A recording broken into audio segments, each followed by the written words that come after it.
Transgender అనే విభాగం గూడా మీ కార్పొరేషన్ కిందకి రావడం జరుగుతుంది గదా!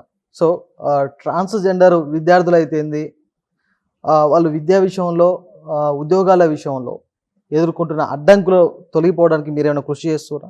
అసలు ఈ దేశంలో ఒక ట్రాన్స్జెండర్ల గురించి వాళ్ళ సంక్షేమం గురించి ఆలోచించిన ఒకే ఒక పర్సన్ ఎవరు ఉన్నారు అంటే అది కేవలం రేవంత్ రెడ్డి మాత్రమే. ఇలా ట్రాన్స్జెండర్లు కూడా మనతో పాటు సమానమైన వ్యక్తులు, వాళ్ళు పూజనీయమైన వాళ్ళు అని మనం అంటుంటాము వాళ్ళని. కానీ వాళ్ళని మనం దూరం పెడతా ఉంటాము. కాదు, వాళ్ళు చాలా సమర్థవంతంగా పనిచేయగలరని ట్రాఫిక్ విభాగంలో వాళ్ళకు ఉద్యోగాలు ఇచ్చిన గొప్ప మానవతావాది కదా రేవంత్ రెడ్డి గారు. ట్రాన్స్జెండర్ డిపార్ట్మెంట్ని దీంట్లో చేయడమే కాకుండా 50,000 రుణాలు ఇస్తున్నారు. ట్రాన్స్జెండర్ క్లినిక్లు జిల్లాకు ఒకటి ఏర్పాటు చేశారు. వాళ్ళకు ఐడెంటిటీ కార్డు ఇస్తున్నారు. వాళ్ళ హెల్త్కి సంబంధించి క్యాంపులు పెడుతున్నారు. ట్రాన్స్జెండర్లు కూడా సంతోషంగా బతికే రోజు, ఈ రాష్ట్రాన్ని రోల్ మోడల్గా మిగతా రాష్ట్రాలు తీసుకునే రోజులు వచ్చినాయి. ఈ తెలంగాణ రాష్ట్రంలో జరిగే సంక్షేమాన్ని మిగతా రాష్ట్రాలు, ఈ దేశం రోల్ మోడల్గా తీసుకోవచ్చు. నేను చెప్తాను, అలాంటి 40% వైకల్యానికే పరికరాలు వాస్తవానికి ట్రాన్స్‌జెండర్స్‌ల సమస్యలు మీ దగ్గరకు వస్తాయి. ఎటువంటి సమస్యలు వస్తాయి ప్రధానంగా? అంటే వాళ్ళకి హెల్త్ బాగాలేకపోయినాయి కానీ, ఆర్థికంగా రుణం కావాల్సిన వాళ్ళు కానీ, వాళ్ళకు ఒక ఐడెంటిటీ కార్డు కావాల్సిన వాళ్ళు కానీ, ఇట్లాంటి వాళ్ళు బాగా వస్తుంటారు. ఒక వికలాంగులు అయితేంది, ఒక ట్రాన్స్‌జెండర్ అయితేంది, ఒక గుడ్డివారు అయితేంది, చెవిటివారు అయితేంది, ఈ అన్ని విభాగాలు మీ కార్పొరేషన్ కిందకి వస్తాయి. కానీ వీళ్ళంతా సమాజంలో ఎంతో కొంత ఒక ఆవేదనకు గురయ్యి ఒక మానసికంగా ఎంతో కొంత బాధపడుతుంటారు సార్. వాస్తవానికి వీళ్ళకి మీరు ఏం చెప్పదలుచుకున్నారు? ఇప్పుడు రేవంత్ అన్న ప్రభుత్వం ఉంది, నేనే చైర్మన్గా ఉన్నాను. 10 ఏళ్ల పాటు వికలాంగుల హక్కుల కోసం నిరంతరం శ్రమించిన వ్యక్తిని, ఉద్యమం చేసిన వ్యక్తిని. వికలాంగుల సర్వ సమస్యలు నాకు తెలుసు. నేనే వికలాంగుల చెంతకి వస్తున్నాను. ఇంకో 3 సంవత్సరాలు ప్రభుత్వం పూర్తయ్యే లోపు అన్ని సమస్యలు పరిష్కరించే బాధ్యత నాది. ఈ విషయాన్ని స్పష్టంగా చెప్పగలుగుతాను. ఇప్పుడు ఇంతకుముందు మీ కులం గురించి కూడా మీరు అడిగారు. పెరక కులానికి కార్పొరేషన్ నేనే ఇప్పించాను. ఓకే. ఏ ప్రభుత్వంలో మాకు జరిగిందండి? కేసీఆర్ ప్రభుత్వంలో పెరక కులానికి న్యాయం జరగలే కదా. చిన్న కులం అని చెప్పేసి వదిలేశారు. కానీ టాప్ 20 కులాలలోనే మా కులం కూడా ఉంది. సో మా కులానికి కార్పొరేషన్ ఇప్పించాను. ఇలా కార్పొరేషన్ చైర్మన్ రేపు మాప పెట్టించబోతున్నాము. సో దానికి కూడా గతంలో 50 కోట్ల బడ్జెట్ కేటాయించారు. ఇప్పుడు కూడా మళ్ళీ బడ్జెట్ కేటాయించే అవకాశం ఉంటుంది. సో ఆర్థిక ప్రగతి అందరికీ దక్కాలి కదా. కాబట్టి రేవంత్ అన్న ప్రభుత్వంలో జరుగుతుంది. నేను కార్పొరేషన్ మా కులానికి కావాలంటే మేనిఫెస్టోలు పెట్టారు.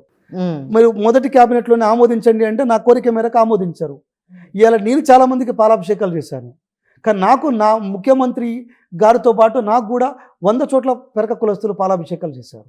సరే, ఒకటేంటంటే నేనని కాదు, నేను ఇలా సమాజం మొత్తానికి చెప్పగలిగేది ఏంటంటే, ఏ పదవిలో కూర్చున్న వాళ్ళకైనా నేను ఒక్కటి చెప్పగలుగుతాను. మనం ఏ పదవిలో కూర్చున్నాము, ఆ పదవిలో నుంచి మనం ఏం చేయగలుగుతాము. జనాలతో మనం ఉండాలి. మనం ఎక్కడో కూర్చోవడం కాదు, జనంతో ఉండాలి. మీరు ఇందాక ఒక అడిగిన ప్రశ్నకి, మనం పుట్టినమండి, మనకి సంబంధం లేదు మన పుట్టుకకి. మనం చచ్చిపోయేదానికి కూడా చాలా వరకు మనకు సంబంధం ఉండదు. పుట్టినవాడు గిట్టక మానడు అంటారు. అంటే మన పుట్టుక ఎట్లయితే జరిగిందో మరణం కూడా జరుగుతుంది. మధ్యలో నువ్వెవరు అనేదే ప్రశ్న ఇక్కడ.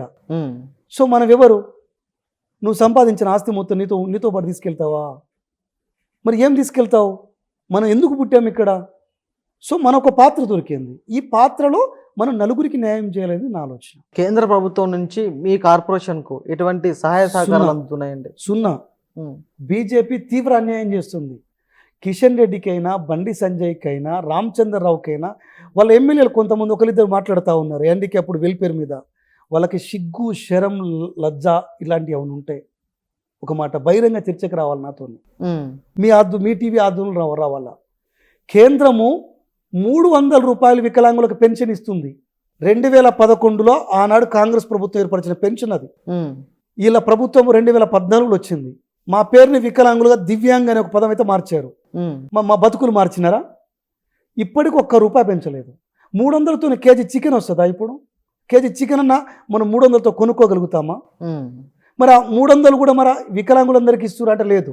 కానీ మీరు కూడా హామీ ఇచ్చారు కదా, ఇవ్వట్లేదండి. మీరు కూడా హామీ ఇచ్చారు కదా, వికలాంగులకు పెన్షన్ పెంచుతాం 100% కట్టుబడి ఉన్నాం. అమలు చేయలేదు.